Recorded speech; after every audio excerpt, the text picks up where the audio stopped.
Hello friends, matter ఏందంటే ఆఫీస్‌లో logout జేసి అలా బయటికొస్తుంటే జీడిపప్పులతో ఈ అంకుల్ ఇలా కనిపించిండనమాట.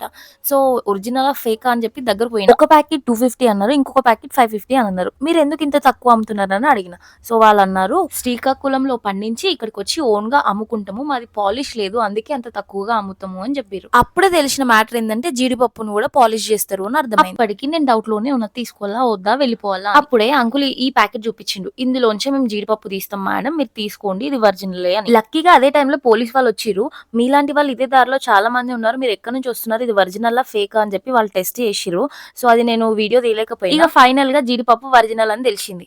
వాళ్ళు కూడా ఒక ప్యాకెట్ కొనుక్కొని పోయిర్రు. వాళ్ళని చూసి నేను కూడా ఒక ప్యాకెట్ కొనుక్కున్నా. నేనైతే 200కే కొనుక్కున్నా. అయితే అంకుల్ ఒక అడ్వైస్ ఇచ్చారు. ఈ జీడిపప్పుల్ని రోస్ట్ చేసుకొని తింటే టేస్ట్ ఇంకా బావుంటది అని అన్నారు. చూడాలి ఇగ. ఏదైనా కొనేటప్పుడు వాళ్ళు చెప్పిన ప్రైస్ కాకుండా మనం బార్గెయిన్ చేసి మనం అనుకున్న ప్రైస్‌లో వస్తే ఆ హ్యాపీనెస్సే వేరబ్బా. మీరు చెప్పండి ఫ్రెండ్స్, ఈ జీడిపప్పులు ఒరిజినలా? ఫేకా? కామెంట్ బాక్స్ లో కామెంట్ చేయండి. అన్నట్టు ప్లేస్ ఎక్కడో చెప్పలేదు కదా, రాజ్భవన్ రోడ్, సోమాజిగూడ. ఇక అదన్నమాట ముచ్చట. మరిన్ని వీడియోస్ కోసం please do like, share, subscribe my YouTube channel Chandini talks. Thank you.